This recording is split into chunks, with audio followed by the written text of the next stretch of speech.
মানে এবড়ো খেবড়ো বাঁকা, কি আছে না পড়াচ্ছ না? লেখ, এই জীবনের পথ সোজা নয় যেন বড় আঁকা বাঁকা বন্ধু। এত বড় বড় হবে না, দিন দিন বড় হচ্ছে, যেই একটু বড় হয়েছে মুখটা বাঁকিয়ে ফেলবি। কেন না কেন? আশ্চর্য, এত ভেবে ভেবে আমি এত সুন্দর একটা বাক্য রচনা বললাম।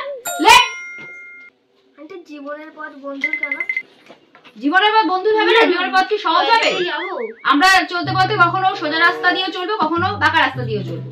আমাদের সোজা রাস্তা দিয়ে চলা উচিত, কিন্তু কখনো কখনো বাঁকা রাস্তা দিয়ে চলতে হবে। কখন? যখন সোজা পথে বাঁকা মানুষ থাকবে, খারাপ মানুষ থাকবে, তখন আমাদের বাঁকা পথ ধরতে হবে। ও ম্যাম টয়লেটে যাবো। তাহলে বাঁকা মানুষ কি করবে? আহাম্মকের মতো কথা বলিস না। বাঁকা মানুষ কি করবে মানে? বাঁকা মানুষ তোকে যেতে দেবে? তোকে তো পথ অবরোধ করবে, আটকে দেবে। ও ম্যাম জোরে পেয়েছে টয়লেট। টয়লেট টয়লেট করে নাচতেছে। এই যে বললাম, বুঝালাম, তুই বুঝলি? কত বুঝেছো আমার বোঝা হয়ে গেছে। যা।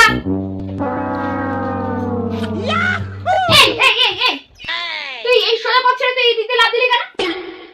না তুমি তো বললে সোজা পথে যদি বাঁকা মানুষ থাকে তাহলে বাঁকা পথ দিয়ে যেতে হবে। কি বলতে চাইছিস তুই?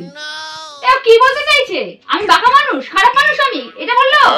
এই আমি বাঁকা মানুষ? না মানে না মানে হ্যাঁ, তোদের তো আজকে